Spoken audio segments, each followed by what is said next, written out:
तो guys finally वो time आ चुका है। अब नेक्स्ट 14 to 16 वीक्स में मैं एक ड्रग टेस्टेड शो में कम्पीट करने वाला हूँ। इसमें डोप टेस्ट के साथ पॉलीग्राफ टेस्ट भी होने वाला है। Čo sa týka Nexilu, to je myslím, že zbytočný hype. Mne sa nepáči vôbec ako kulturista. 10 दिन के बाद मैं कटिंग स्टार्ट करूंगा, प्रेप करूंगा भाई बाहर की। मैं जैसे कि मैंने आपको बताया कि मैं इंडिया में नहीं खेलूंगा, तो मैं इंडिया में नहीं खेलूंगा, मैं बाहर ही जाके खेलूंगा।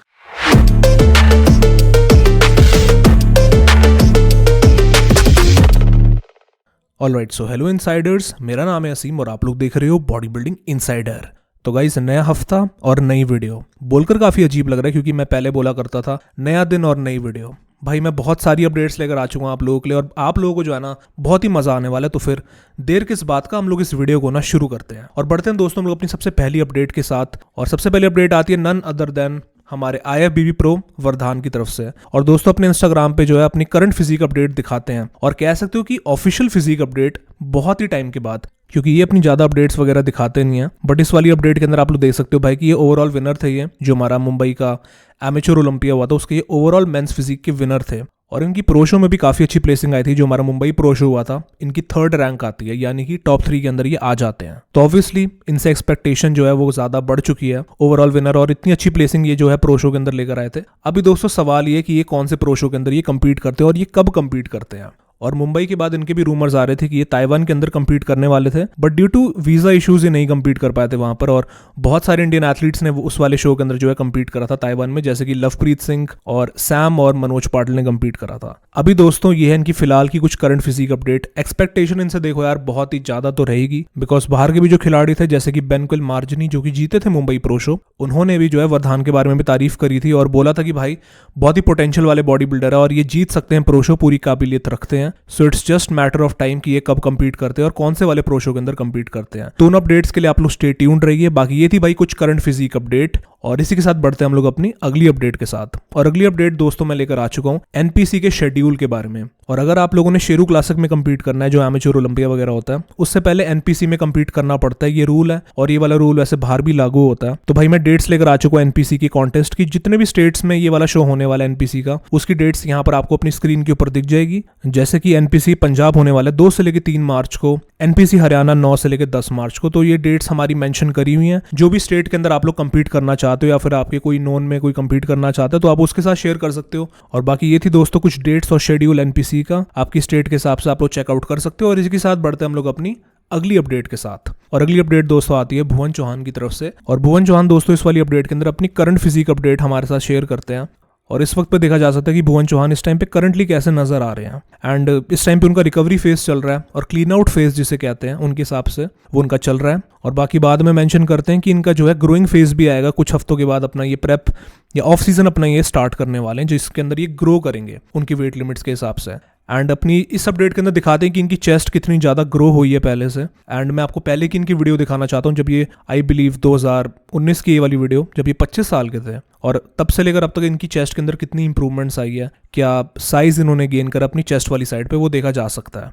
और पुरानी वाली पोजिंग भी आप लोग इनकी देख सकते हो कि उस टाइम पे ये कैसे नजर आते थे। कुछ 4 साल पहले की वाली वीडियो है, 4 तो 5 साल हो चुके हैं। अपने करियर की इनकी स्टार्टिंग वाली वीडियो है जहां पर काफी एक लीन वर्जन था इनका and the chest was much more flat. इनकी चेस्ट जो थी इनका इतना हाईलाइट नहीं थी इनकी फिजिक की पहले की बात करी जाए तो। और अभी 5 साल के बाद इन्होंने चेस्ट में काफी ज्यादा एक इंप्रूव अपना करा है। राउंड और फुल हो गई है पहले से chest, upper pack as well as the lower pack. और बाकी अपनी अपडेट के अंदर ये भी मेंशन करते हैं कि जब इनका ग्रोइंग सीजन आने वाला है तब ये अपना ज्यादा साइज ऐड करेंगे और अपनी बॉडी पे ज्यादा टिश्यू ऐड करेंगे मसल का। और ये देखना काफी ज्यादा इंटरेस्टिंग रहेगा because according to the weight limits Bhuvan जो है ज्यादा साइज गेन कर सकते हैं। इनके अकॉर्डिंग टू द हाइट इनका वेट लिमिट ज्यादा बैठता है। तो देखना काफी ज्यादा इंटरेस्टिंग रहेगा कि इस बारी किस लेवल के ये चेंजेस लेकर आते हैं और क्या प्रेजेंस होती है इनकी स्टेज पर जब ये अपना साइज लेकर आएंगे तो। और बाकी ये थी कुछ भुवन चौहान की तरफ से उनकी अपडेट। बढ़ते हैं दोस्तों हम लोग अपनी अगली स्टोरी की तरफ। और अगली स्टोरी आती है बिलाल अली की तरफ से भाई। और बिलाल अली आपको याद होगा भाई कि मैंने कुछ टाइम पहले आपके साथ उनकी एक फोटो शेयर करी थी जिसके अंदर अली की जो बॉडी थी पहले से बहुत ज्यादा डाउन साइज हो गई थी। वो ऑफ साइकिल चले गए थे तो डेफिनेटली बॉडी पे तो इफेक्ट आना ही था। बट इस टाइम पे दोस्तों उन्होंने अपनी ट्रांसफॉर्मेशन वाली अपडेट शेयर करी है एंड यू कैन सी कि भाई करंट अपडेट के अंदर उनकी बॉडी कैसे नजर आ रही है। और यहाँ पर देखा जा सकता है कि उनकी बॉडी में पहले से जो है राउंडनेस और फुलनेस आ चुकी है, पहले से सिग्निफिकेंट साइज उनकी बॉडी पे देखा जा सकता है, अलॉन्ग विद जो उनके डेल्ट्स और उनके आर्म्स है पहले से काफी ज्यादा शानदार नजर आ रहे हैं, जो कि पहले इनकी बॉडी जो ढकी हुई थी और जब ये ऑफ साइकिल मोड पर थे तब इतनी ज्यादा उनकी साइज नहीं नजर आ रहा था उनका, और उनकी बॉडी बहुत ही डिफरेंट नजर आ रही थी। तो एक बहुत ही छोटे समय के अंदर इन्होंने अपनी ट्रांसफॉर्मेशन करी है। और बाकी ये है बिलाल की कुछ करंट फिजिक अपडेट, और होपफुली इनका जो है ऑफ सीजन अब स्टार्ट हो गया होगा, और उम्मीद करता हूँ कि ये वाला साल इनका अच्छा जाएगा when compare to last year, because last year इनका इतना अच्छा नहीं गया था। बढ़ते हैं दोस्तों हम लोग अपनी अगली स्टोरी की तरफ, और अगली स्टोरी आती है राहुल फिटनेस की तरफ से। और राहुल फिटनेस दोस्तों अपने यूट्यूब चैनल पे और अपने इंस्टाग्राम पे भी अपनी करंट फिजिक अपडेट हमारे साथ शेयर करते हैं। और राहुल फिटनेस कुछ कंट्रोवर्सी के अंदर आ गए थे after the Mumbai pro show. बहुत से लोग कह रहे थे और इनके पक्ष पे थे कि इनको अच्छी प्लेसिंग मिलनी चाहिए थी, और राहुल फिटनेस पहले कह रहे थे कि हाँ मेरी गलती थी और इस वजह से मेरी अच्छी प्लेसिंग नहीं आई थी, बट उसके बाद वो खुद एग्री कर रहे थे कि उनकी अच्छी प्लेसिंग आनी चाहिए थी शो में। तो कुल मिलाकर अपनी प्लेसिंग से इतने ज्यादा वो खुश नहीं थे मुंबई प्रो शो में। अभी दोस्तों इस वाली अपडेट के अंदर उनकी करंट फिजिक अपडेट हमको वो दिखाते हैं और बताते हैं कि वो 5 किलो उनका वजन पहले से कम हो गया, मतलब 5 किलो वो डाउन हो चुके हैं इस वाले अपनी करंट कंडीशन के अंदर। और भाई मैं तो बोलूंगा कि मेरे को साइज के अंदर तो अभी भी कोई कमी नजर नहीं आ रही है। ही स्टिल लुकिंग वाइडर, बहुत ही चौड़े नजर आ रहे हैं, बहुत ही एकदम मास इनकी बॉडी पे अभी भी नजर आ रहा है। और साथ ही में अपनी पोजिंग भी इस वाली वीडियो के अंदर करते हैं। और जब ये फ्रंट लैट स्प्रेड करते हैं यार, तो मेरे को पूरा एकदम डोरियन येट्स वाली वाइब्स आती हैं यार, मतलब इनका front lat spread is so good. कभी कभार ऐसा फील होता है कि इनको भी ओपन बॉडी बिल्डिंग या फिर क्लासिक के अंदर compete करना चाहिए था, बट ऑब्वियसली ये नहीं कर सकते due to his injury. But currently दोस्तों हमको बताते हैं कि ये अपने बाहर के शोज के ये प्लान कर रहे हैं। बताते हैं कि ये इंडिया के शोज अब ये नहीं compete करने वाले, क्योंकि काफी ज्यादा आपको पता है कि इनके साथ कंट्रोवर्सी हो गई थी, काफी ये निराश थे अपने रिजल्ट के साथ। अभी बताते हैं कि ये बाहर वाले शोज की ये तैयारी करने वाले हैं और बहुत ही जल्द अपनी प्रेप भी स्टार्ट कर देंगे। करंट अपडेट में भाई अच्छे नजर आ रहे हैं, और देखते हैं कि बाहर वाले शोज के अंदर ये कैसा compete करते हैं और बाहर वाले बॉडी बिल्डर्स के साथ ये कैसा compete करते हैं। और क्या इस साल को इंडियन एथलीट ओलंपिया के लिए क्वालिफाई कर पाएगा, और क्या राहुल भाई क्वालिफाई कर पाएंगे ओलंपिया के लिए, ये देखना काफी ज्यादा दिलचस्प रहेगा। और उसी दिलचस्पी के साथ बढ़ते हम लोग अपनी अगली अपडेट के साथ। और दोस्तों अगली अपडेट आती है रोहित चौहान की तरफ से। रोहित खत्री नहीं, मैं रोहित चौहान के बारे में बात कर रहा हूँ भाई। और रोहित चौहान दोस्तों अपने इंस्टाग्राम पे अपने रिसेंटली एक अपडेट देते हैं और बताते हैं कि वो बहुत ही जल्द compete करने वाले हैं, मतलब 14-15 हफ्तों के बाद ये किसी शो के अंदर प्लानिंग कर रहे हैं compete करने का, जो कि ड्रग टेस्टेड कॉम्पिटिशन होगा और साथ ही में पॉलीग्राफ टेस्टेड होगा। और पॉलीग्राफ टेस्टेड मतलब वो होता है जब मशीन लगा दी जाती है और सवाल पूछे जाते हैं कि इंसान सच बोल रहा है झूठ बोल रहा है। सच और झूठ बोलने की मशीन होती है पॉलीग्राफ टेस्टिंग में। बाकी इस बारी बताते हैं कि वो काफी एक टेस्टेड कंपटीशन में compete करने वाले हैं, काफी चीजें ट्रांसपेरेंट रखेंगे अपने फॉलोअर्स के साथ। बाकी देखते हैं इस बारी क्या कंपटीशन वो compete करते हैं। और HSF होने के बाद आप सभी को पता ही होगा कि HSF के अंदर क्या हुआ था, बहुत ही बड़ा बवाल हो गया था और बहुत ही बड़ी भसड़ हो गई थी जब इनका नाम आया था HSF की वेबसाइट पे कि इन्होंने कुछ एनाबॉलिक स्टेरॉइड्स का इस्तेमाल करा था, वो इनके टेस्ट के अंदर पकड़ा गया था। बाकी उम्मीद करता हूँ कि वो वाली चीज़ें इनके अगले कंपटीशन में ऐसा ना हो और ये कंट्रोवर्सी से दूर रहें। बाकी मैं उम्मीद करता हूँ कि अच्छा ही परफॉर्म करेंगे। बाकी best of luck to Rohit Chauhan for his next competition. बढ़ते हैं दोस्तों में अपनी अगली स्टोरी के साथ, और अगली स्टोरी आती है हमारे इंडिया के अंकुर शर्मा की तरफ से। और हमारे इंडिया के बहुत ही बड़े बॉडी बिल्डर ये रह चुके हैं दोस्तों, और अभी भी बॉडी बिल्डिंग ये करते हैं और हम लोग को अपनी ऑफ सीजन की कंडीशन दिखाते हैं। और ये दोस्तों इनकी कुछ करंट ऑफ सीजन की कंडीशन। मुझे नहीं पता दोस्तों कि ये किसी शो की तैयारी कर रहे हैं या फिर नहीं कर रहे हैं। और पहले तो ये रोहित खत्री के साथ बहुत नजर आते थे, बट जब से रोहित खत्री ने अपना कोच चेंज करा था तब से अंकुर सर नजर नहीं आ रहे थे उनके साथ। और उनकी अपडेट भी बहुत ही टाइम के बाद अब मिलती है। होपफुली ये अच्छा कर रहे होंगे अपनी लाइफ के अंदर, और अगर ये किसी कंपटीशन में compete करते हैं तो उसकी अपडेट आपको ये चैनल पे देखने को मिल जाएगी। तो ये तो बात हो गई हमारी देसी बॉडी बिल्डर्स के बारे में। बढ़ते हैं दोस्तों हम अपने इंटरनेशनल बॉडी बिल्डर्स की अपडेट के ऊपर, और सबसे पहली अपडेट दोस्तों आती है क्रिस बमस्टेड के ऊपर। क्रिस बमस्टेड के बारे में भाई, और हमारे करंट ओलंपिया की क्लासिक फिजिक के champion, 5 times classic Olympia champion, इस टाइम पे कैसे नजर आ रहे हैं और कैसे वो नजर आ रहे हैं। और आप लोग देख सकते हो भाई कि जो उनका हेयर ट्रांसप्लांट के बाद उन्होंने अपने जो बाल कटवाए थे उसके बाद उनका लुक कैसा नजर आ रहा है, एकदम मेनेसिंग और मीन जैसा होता है ना, एकदम खतरनाक सा लुक इनका एकदम देखा जा सकता है इनकी फोटो के अंदर। और पर्सनली बोलूं तो मेरे को ये वाला लुक इनका काफी ज्यादा बढ़िया लग रहा है, और मैं तो यही चाहता हूं कि अगर वो इस वाले लुक के साथ अगर compete करेंगे तो काफी ज्यादा एकदम डेंजरस ये नजर आएंगे, जो कि वैसे भी ये नजर आते हैं। तो क्या आप लोग क्रिस बमस्टेड को इस वाले लुक के साथ स्टेज पर देखना चाहोगे? आई नो ऐसा पॉसिबल तो नहीं होगा, बट कहने में क्या जाता है। बट दोस्तों क्रिस बमस्टेड अभी रिसेंटली अपने ब्राजील के ट्रिप पर गए थे, जहां पर कुछ बिजनेस डील्स वगैरह ये करके आते हैं। रेमोंडिनो के साथ भी मिलकर आते हैं वहां पर अपने कंपेटिटर के साथ। और ये दोस्तों उनकी ट्रिप की कुछ अपडेट और अपनी करंट फिजिक अपडेट भी अपनी दिखा देते हैं। बाकी क्रिस के बारे में कुछ रूमर्स आ रहे थे कि वो 30 से पहले अपना रिटायर होने वाले हैं, या 30 तक वो अपना खेलेंगे बॉडी बिल्डिंग कॉम्पिटिशन, फिर वो रिटायर होने वाले हैं। और उनकी करंट एज 28 साल है। तो 2 साल अब क्रिस बमस्टेड के पास रह गए कम्पीट करने के लिए, और बाकी तब तक आप लोग एंजॉय कर सकते हो क्रिस बमस्टेड को जब तक वो कम्पीट कर रहे हैं। बाकी देखते हैं क्या वो 30 के बाद भी कम्पीट करेंगे या उनका स्टेटमेंट चेंज होगा या फिर नहीं होगा। और अगर सब कुछ अकॉर्डिंग टू द प्लान रहा तो ये 7 टाइम्स क्लासिक ओलंपिया चैंपियन बनकर ही रिटायरमेंट लेंगे। बाकी दोस्तों बढ़ते हम लोग अपनी अगली स्टोरी की तरफ, और अगली स्टोरी आती है रेमॉन डिनो की तरफ से। और रेमॉन दोस्तों आपको पता ही है कि आर्नोल्ड क्लासिक की वो तैयारी कर रहे हैं और आर्नोल्ड क्लासिक में वो कम्पीट करेंगे। अब सिर्फ 38 डेज रह चुके हैं उनके पास, और ये कुछ करंट फोटोज निकल कर आई हैं और आप लोग देख सकते हो भाई कि रेमॉन इस टाइम पे कैसे नजर आ रहे हैं। एंड हर एक जो है इनकी मसल्स जो है बहुत ही बढ़िया तरीके से इनकी नजर आ रही हैं। मैं तो कहूंगा कि बहुत ही शार्प नजर आ रहे हैं। डिटेल्स इनकी बहुत ही अच्छी सेपरेटेड नजर आ रही हैं। डेल्ट्स और आर्म की जो सेपरेशन आप लोग देख सकते हो, फाइबर्स देखे जा सकते हैं इनके डेल्ट्स पर, वैस्कुलैरिटी से ये भरे हुए हैं। और अभी इनके पास 38 डेज पड़े हुए हैं। 38 डेज के बाद ये बाद में कंपीट करने वाले हैं आर्नोल्ड क्लासिक के अंदर। तो 38 डेज के अंदर ये क्या चेंजेस लेकर आ सकते हैं वो चीज़ तो अभी मैं भी नहीं कह सकता हूँ, लेकिन इतना ज़रूर कह सकता हूँ कि रेमॉन अपना एक डेंजरस वर्जन लेकर आएंगे और एक ऐसा वर्जन लेकर आएंगे जो कि हम लोगों ने पहले कभी नहीं देखा होगा, और इनके कंपटीशन के लिए भी एक बहुत ही बड़ा थ्रेट बने हुए हैं, खासकर ब्रियॉन एंसली और उर्स केल्सिंस्की के लिए। बाकी दोस्तों रेमॉन डिनो की एक थी कुछ करंट अपडेट। बाकी मैं आपको इनकी एक नॉर्मल अपडेट भी दिखाना चाहता हूँ जब ये पंप के साथ नहीं होते। अपनी नॉर्मल अपडेट्स के अंदर आप लोग इनकी कंडीशन देख सकते हो, इनकी बॉडी आप लोग देख सकते हो। तो इतने ज़्यादा श्रेडेड जो है वो लाइटिंग का बहुत ज़्यादा फर्क आ जाता है। लाइटिंग के साथ पंप का एक बहुत ही बड़ा फैक्टर होता है जो आप लोग इन फोटोज के अंदर डिफरेंस देख सकते हो। दोनों ही रीसेंट है इनकी बॉडी की जो कंडीशन है, लेकिन राइट वाली फोटो के अंदर इंप्रेसिव इसलिए नजर आ रहे हैं बिकॉज इनका पंप देखा जा सकता है। पंप के साथ लाइटिंग एक बहुत बड़ा फैक्टर है, साथ ही में थोड़ी बहुत शार्पनिंग भी करी हुई फोटो के अंदर देखी जा सकती है। ये थी दोस्तों कुछ करंट अपडेट रेमॉन की तरफ से। क्या आपको लगता है क्या रेमॉन इस बारी डोमिनेंटली जीत पाएंगे आर्नोल्ड क्लासिक फिजिक में? बिकॉज रेमॉन डिनो जो है लगातार 2 साल से आर्नोल्ड क्लासिक जीतते हुए आ रहे हैं, तो क्या इस बारी हैट्रिक मार लेंगे रेमॉन डिनो? देखते हैं भाई। और इसी के साथ मैं इनकी कंपटीशन के बारे में भी कुछ बात करना चाहूंगा, उर्स केल्सिंस्की और ब्रियॉन एंसली के बारे में।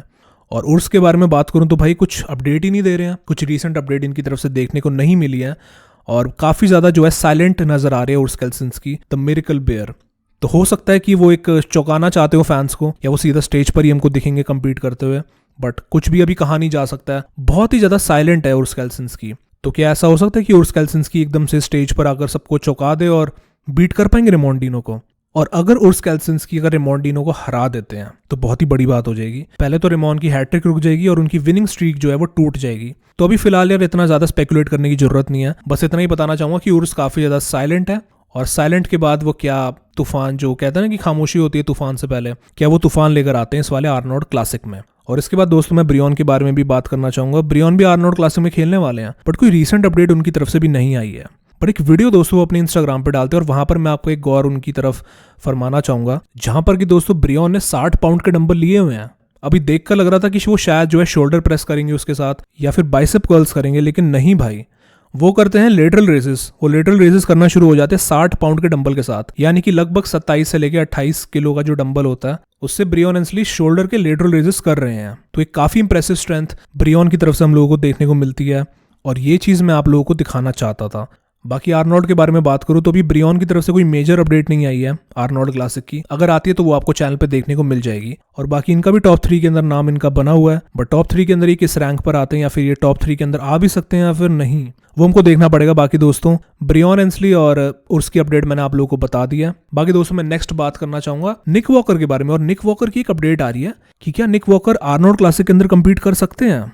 अभी ऐसा कैसे हो गया यार, क्योंकि मुझे याद है कि बहुत सारे इंटरव्यूज के अंदर निक वॉकर ने बोला है कि वो आर्नोल्ड क्लासिक के अंदर नहीं कम्पीट करने वाले हैं। उनका सीधा एक ही टारगेट है, वो है ओलंपिया का, और वो किसी भी प्रो शो के अंदर नहीं कम्पीट करने वाले हैं। भले ही उनको ओलंपिया की तरफ से इन्विटेशन मिले, वो खुशी खुशी एक्सेप्ट भी कर लेंगे, पर वो ओलंपिया के अंदर ही कम्पीट करना चाहते हैं। पर अभी दोस्तों रिसेंटली RX मसल के अंदर, जो कि एक इंस्टाग्राम का पेज है और यूट्यूब पे एक बहुत ही बड़ा पेज है, वो दोस्तों अपने इंस्टाग्राम पे एक पोस्ट डालते हैं, उसमें ये चीज लिखकर मेंशन करते हैं कि don't be surprise if Nick Walker jumps into the Arnold classic.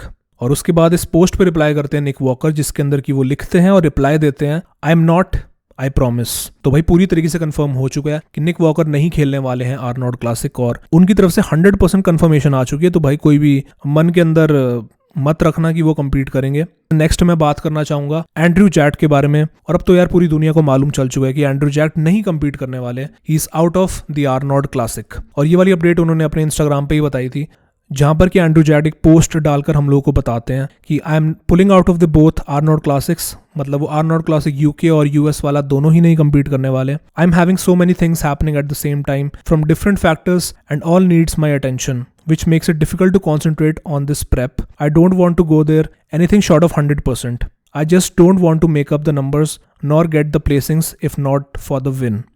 तो भाई एंड्रू जैड के हिसाब से उनकी लाइफ में इस टाइम पे बहुत सारी चीज़ें चल रही हैं। अभी हमें मालूम नहीं है कि एग्जैक्ट रीज़न क्या है उनकी प्रॉब्लम का, बट वो भी एक इंसान है यार, बॉडी बिल्डर्स भी इंसान ही होते हैं, उनकी लाइफ में भी इंसानों जैसी ही प्रॉब्लम्स होती हैं। बट एंड्रू जैड इस वक्त पे 100% अपनी प्रेप को नहीं दे पाएंगे और इस कारण की वजह से जो है वो बाहर हो रहे आर्नोल्ड क्लासिक से, जो दोनों ही आर्नोल्ड क्लासिक होने वाले, यूएस और यूके वाला। बाकी दोस्तों एंड्रू जैड ने बहुत सारे शोज़ के अंदर कम्पीट करा है जब से वो उन्होंने अपना प्रो कार्ड जीता था। 2022 के जो आर्नोल्ड क्लासिक एमेच्योर हुआ था वहाँ पर ही अपना प्रो कार्ड जीते थे और तब से लेकर अब तक 2023 का ओलंपिया तक बहुत सारे शोज़ के अंदर एंड्रू जैड ने कम्पीट करा है। लगभग लगा के चलो कि 6 प्रो शोज़ लगातार एंड्रू जैड ने तैयारी करी है और प्रेप करा है शोज़ के लिए। तो बहुत सारे शोज़ हो जाते हैं। आई एम श्योर कि उनकी बॉडी को रेस्ट चाहिए होगा, रेस्ट उनकी बॉडी मांग रही होगी ग्रो करने के लिए और आगे के कॉम्पिटिशन्स खेलने के लिए। बाकी मुझे तो कोई प्रॉब्लम नहीं लग रही इनके डिसीजन के साथ। बाकी यस, डेफिनेटली इनको मिस करा जाएगा आर्नोल्ड क्लासिक में। और बाकी दोस्तों ये थी इनकी तरफ से कुछ अपडेट। दोस्तों भी हाल ही में एक और रीसेंट अपडेट निकल कर आई है जहाँ पर कि माइकल क्रिजो का एक इंटरव्यू लिया जाता है जहां पर कि वो एक स्टेटमेंट देते हैं और स्टेटमेंट वो देते हैं अगेंस्ट रूबियल मॉस्केरा। और रूबियल मॉस्केरा आप सभी लोगों को पता है कि नेक्सजिला के नाम से वो जाने जाते हैं और उनका एक बहुत ही उभरता हुआ नाम आ रहा है बॉडी बिल्डिंग की दुनिया में। अभी दोस्तों माइकल क्रिजो क्या कहते हैं नेक्सजिला के बारे में, वो ये बोलते हैं कि नेक्सजिला की बस हाइप ही है, वो एक बहुत ही बड़े बॉडी बिल्डर है, मतलब साइज के अंदर वो बहुत ही बड़े हैं, बट कोई भी स्पेशल चीज़ उनको नहीं लगती रूबियल मॉस्केरा के बारे में। बस उनकी नेक बहुत बड़ी है और उनके क्वाड्स बहुत बड़े हैं और बताते हैं कि एज अ बॉडी बिल्डर रूबियल मॉस्केरा या नेक्सजिला उनको इतने खास नहीं लगे हैं। तो एक बहुत ही बड़ा स्टेटमेंट दोस्तों दे दिया माइकल क्रिजो ने। कि आप लोग एग्री करते हो माइकल क्रिजो के साथ? क्या आप लोग एग्री करते हो कि नेक्सजिला के बारे में कुछ भी स्पेशल नहीं है, सिर्फ नेक और उनके क्वाड्स बहुत इंप्रेसिव है, बट दैट्स इट। और बाकी देखते हैं कि नेक्सजिला इस चीज़ का क्या जवाब देते हैं माइकल क्रिजो की स्टेटमेंट का, या फिर वो जवाब देते भी हैं फिर नहीं देते, या फिर स्टेज पर ही जो है हिसाब आपस में ये दोनों बराबर कर देंगे। और ये वाली वीडियो जो माइकल क्रिजो ने बनाई थी ये 1 महीना पहले बनाई थी अपने Q&A सेशन के अंदर, बट रिसेंटली अभी एक इंस्टाग्राम पेज ने इसको रीपोस्ट करा है। तो देखते हैं दोस्तों आफ्टर मैथ क्या होता है। और ये थी कुछ कंट्रोवर्शियल अपडेट। नेक्स्ट दोस्तों मैं बात करना चाहूंगा सैमसन दौदा के बारे में। और देखो एंड्रू जैड ने भले ही 6 प्रो शोज के अंदर कम्पीट करा है या 6 शोज के अंदर कम्पीट करा था, लेकिन सैमसन दौदा एक इकलौते ऐसे एक बॉडी बिल्डर है जिन्होंने ओलंपिया के बाद भी कम्पीट करा था और मतलब वो लगातार शोज के अंदर कम्पीट करे जा रहे हैं रेगुलरली 2-3 साल से। और सैमसन दौदा हर एक शो के अंदर कुछ अलग ही लेकर आते हैं, अलग वर्जन अपना लेकर आते हैं, अलग साइज अपना लेकर आते हैं। तो कांस्टेंट इंप्रूवमेंट के साथ सैमसन अपना हर एक शो के अंदर आ रहे हैं और सैमसन यार अलग ही लेवल के बीस्ट हैं। और बहुत से लोग कह रहे हैं कि हादी चुपान को इस वाले आर्नोल्ड क्लासिक के अंदर सैमसन ही चैलेंज करने वाले हैं। बाकी दोस्तों सैमसन अपनी करंट फिजिक अपडेट अपने इंस्टाग्राम पे दिखाते हैं और आप लोग इनकी चेंजेस देख सकते हो इनकी बॉडी की तरफ। इनकी बॉडी एक अच्छी खासी जो है फुलनेस दिखा रही है इस टाइम पे, साथ में श्रेडेड भी है। फ्रंट साइड से भाई मुझे कोई भी कमी नहीं नजर आ रही है इनकी बॉडी में। काफी अच्छी फुलनेस इनकी अपर बॉडी और इनकी लोअर बॉडी पे देखी जा सकती है, खासकर जो इनकी राउंड मसल्स आ रही है, साथ ही में श्रेडेड भी हैं। तो नथिंग टू से गाइस, अभी इनके पास 6 हफ्ते और है आर्नोल्ड क्लासिक के लिए। और क्या चेंजेस अपने ये लेकर आते हैं आर्नोल्ड क्लासिक में और क्या चैलेंज ये करते हैं हमारे farmer Olympia champion Hadi Choopan को, क्या सैमसन दौदा हादी चुपान को बीट कर पाएंगे? तो एक बहुत ही एंटरटेनिंग और एक दिलचस्प सिनेरियो बना हुआ है। बाकी सारी चीजें अनवेल होगी आर्नोल्ड क्लासिक के अंदर। और एक और वीडियो मैं आप लोगों को सैमसन की दिखाना चाहता हूँ 6 वीक्स आउट की है, जहां पर कि पिछले साल आर्नोल्ड क्लासिक की 6 वीक्स आउट और इस साल के 6 वीक्स आउट में क्या डिफरेंस है। रिजल्ट आप लोगों के सामने है, वीडियो आप लोगों के सामने, आप लोग खुद जज कर सकते हो। और सैमसन भाई अपर ट्रेजेक्टरी पर है अपने करियर के। एंड नथिंग टू से गाइस, देखना काफी ज्यादा इंप्रेसिव रहेगा कि कौन सा बॉडी बिल्डर इस बारी आर्नोल्ड क्लासिक जीतेगा और क्या सैमसन दौदा अपना टाइटल डिफेंड कर पाएंगे। और बाकी दोस्तों ये थी कुछ आज की कुछ अपडेट्स। बाकी मुझे बॉडी बिल्डिंग के बारे में बात करना, आप लोगों को अपडेट्स देना बहुत ही पसंद है और मैं आप सभी लोगों को मिलता हूँ बहुत ही जल्द अगली वीडियो के साथ। तब तक के लिए स्टे ट्यून्ड रहिए, अपना ख्याल रखिए। Till then take care and bye.